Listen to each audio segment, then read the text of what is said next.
Article में बताया गया कि संसद के सदस्यों का शपथ और प्रतिज्ञा, संसद के जो सदस्य होंगे अर्थात राज्यसभा और लोकसभा के जो सदस्य होंगे उनका शपथ कैसे होगा, उनका प्रतिज्ञान कैसे होगा और किस अनुच्छेद के अंतर्गत उनका प्रतिज्ञान होगा, उनका शपथ होगा। तो अनुच्छेद 99 में बताया गया दोस्तों। अनुच्छेद 98 में उनके सचिवालय की बात की गई कि सचिवालय क्या होगा।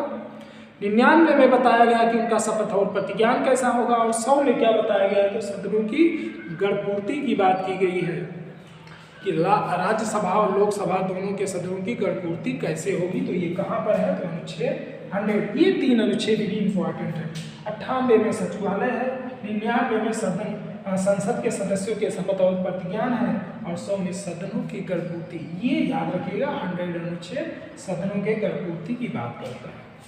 अब आ जाइए 3-4 अनुच्छेद इधर इम्पॉर्टेंट है, इसको अच्छे से समझ लेते हैं। ये बड़े ही इम्पॉर्टेंट अनुच्छेद हैं। ये जो हमारे पास बचे हुए अनुच्छेद हैं 108, 110, 112, 114, 117 और 120, ये बड़े ही इम्पॉर्टेंट अनुच्छेद हैं। इस पे गौर करिएगा दोस्तों। बात कर रहे हैं कि 108वें अनुच्छेद की जो बात है तो इसमें संयुक्त बैठक ज्वाइंट सेशन की बात कही। कभी भी राष्ट्रपति लोकसभा और राज्यसभा का ज्वाइंट सेशन संयुक्त बैठक बुला सकता है। कौन बुलाएगा? राष्ट्रपति बुला सकता है। कभी भी क्या कर सकता है? राष्ट्रपति लोकसभा और राज्यसभा का संयुक्त बैठक या अर्थात ज्वाइंट सेशन बुला सकता है। अनुच्छेद 110 की बात करोगे तो अनुच्छेद 110 में धन विधेयक की बात की गई कि धन विधेयक के परिभाषा को कहाँ डिफाइन किया गया है। तो धन विधेयक के परिभाषा का कहाँ पर डिफाइन किया गया है तो 110वें अनुच्छेद में बताया गया है कि एक धन विधेयक होगा और उसकी परिभाषा कहाँ पर लिखी गई है तो अनुच्छेद 110 में लिखी गई है। अनुच्छेद 112 की बात करोगे तो अनुच्छेद 112 में बताया कि वार्षिक वित्तीय विवरण, बजट सेशन का नाम हम सुनते हैं, बजट सत्र आता है हर वर्ष।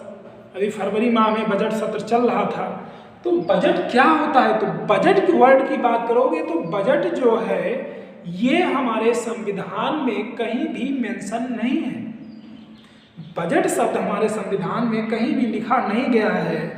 इसी अनुच्छेद 112 में बजट के स्थान पे वार्षिक वित्तीय विवरण शब्द आया है और उसी को हम बजट के नाम से जानते हैं।